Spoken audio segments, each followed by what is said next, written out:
Jose Mourinho did it again. Roma progressed to the 2022-23 Europa League final with a 1-0 aggregate victory over Bayer Leverkusen in the last four and faced off against competition specialist Sevilla for the trophy of the Puskas Arena in Budapest. Sevilla was considered favorites, but it would have been a mistake to write off Roma under Mourinho, who had won all five of his previous European finals. The 60-year-old was a serial winner, and his drive for silverware remained as strong as ever. Every moment, this man shocks the world with his surprising moves and planning. Never one for modesty, Mourinho even claimed he was a more complete coach than ever before. The consensus among supporters and pundits was that Mourinho was something of a dinosaur in the modern era, but he believed he was aging like a fine wine. In this video, let's talk about the moments when Mourinho shocked the world. Let's get started. The Roma boss expressed, better coach, better person, same DNA. DNA is motivation, which is happiness. I desire these big moments, and these are the feelings that I try to pass on to the boys. He continued, I think you can do better and better with your experiences. I think your brain becomes sharper, and the accumulation of knowledge gets better with the years. I think you stop when you lose motivation. But my motivation grows every day. I think I'm better now. Mourinho made history by becoming the first man to guide four different clubs to a UFR final, leading Roma to the inaugural Conference League showpiece in 2022. Despite never previously lifting a European title, the Italian club changed their fate when they faced Feyenoord at the Arena Combattere, though the final itself was forgettable, with Roma clinching a narrow 1-0 victory thanks to Nicolo Zaniolo's skillful finish in the 32nd minute. Glamorous supporters rejoiced, ending a trophy drought since 2008. Mourinho's emotional reaction, shedding tears after the final whistle, surprised some, given the Conference League status as a third-tier prize. It's because I give everything. People aren't stupid, he explained. In the Roma case, I think it is above winning the European finals. I think they feel like I wore the shirt and I fight for them every day. Roma's journey to victory seemed improbable after crushing a 6-1 loss to Bodo and Glimt in the group stage. However, they rallied to the top of their pool ahead of the Norwegian side. Mourinho's team later overcame Vitesse in the last 16 and took revenge from the Bodo and Glimt in the quarterfinals, finally defeating Leicester City in the semifinals. Despite boasting more star power than their opponents, Roma displayed steely determination and discipline, which Mourinho instilled. His winning mentality revitalized a club long starved of success, and their triumph in Albania a year ago laid the foundation for their current status as Europa League finalists. Mourinho's position as a coach at Manchester United was undeniably a mixture of a lot of things. However, the way he plays and trains his team while his practical style of play didn't sit well with fans, and his departure followed public criticism of several players, he did make history by becoming the first manager in the club's history to secure two major titles in his debut season. Thanks to Mourinho, United nailed the Carabao Cup in 2016 and 17 and reached the Europa League final. A favorable run marked their journey to the final. They finished as runners-up behind Fenerbahce in the group and convincingly defeated Saint-Etienne 4-0 in the first knockout stage. United then narrowly progressed past Rostov, Anderlecht, and Celta Vigo, each time by just a single goal on aggregate, setting up a showdown against a youthful Ajax side in Stockholm. Mourinho ensured that experience played a vital role. Despite Ajax commanding possession and almost doubling United shots, they were defeated by Paul Pogba and others. It was a triumph that demonstrated Mourinho's tactical skill.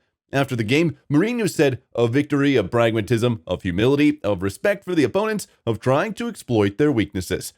Truly, Mourinho is a masterclass. Mourinho started his coaching career with Barcelona and later moved to nominal coaching jobs until he reached his goal of becoming Porto's manager in the year 2022.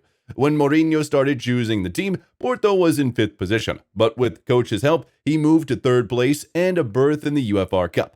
Mourinho did as promised, and the following year, he achieved another feat, helping the team become champions, Porto Mourinho winning its league, Taça de Portugal, and advanced to the UFR Cup final. Mourinho subsequently said that it was the most thrilling game he had ever participated in. This victory was critical to Mourinho's career and positioned him for future success.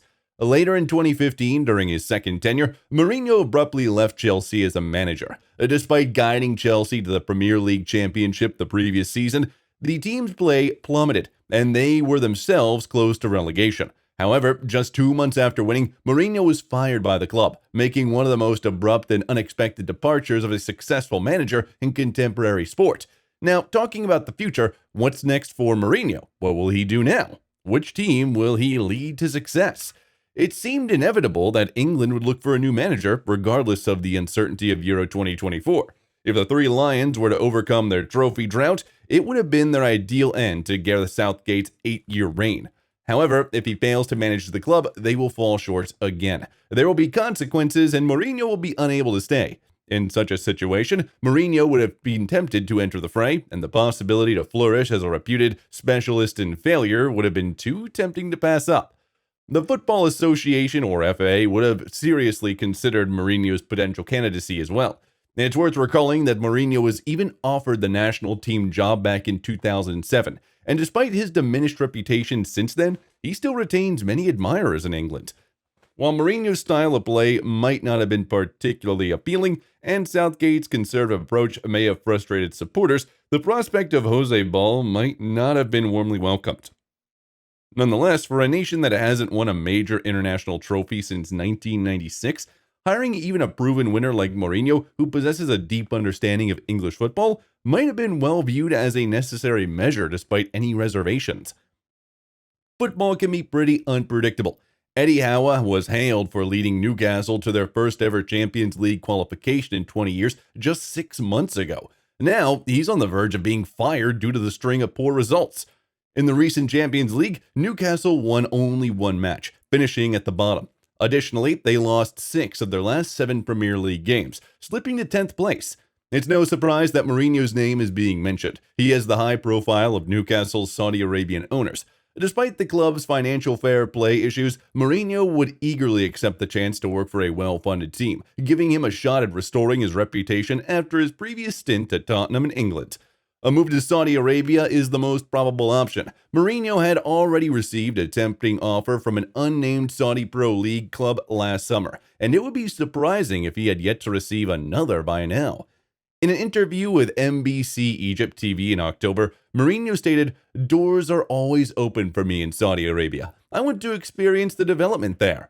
He also recognized Cristiano Ronaldo's influence, pointing out how his presence changed his attitude and also drew great players into the league. It's clear that clubs want Mourinho, and he may receive more enticing offers in the future. However, it's doubtful that he will be financially well provided. And that's a wrap. Of course, there's much more to know regarding Mourinho's life and his tricks. If you'd like to see part 2, make sure to let me know in the comments. In the meantime, remember to subscribe and ring the bell icon. Till then, see ya.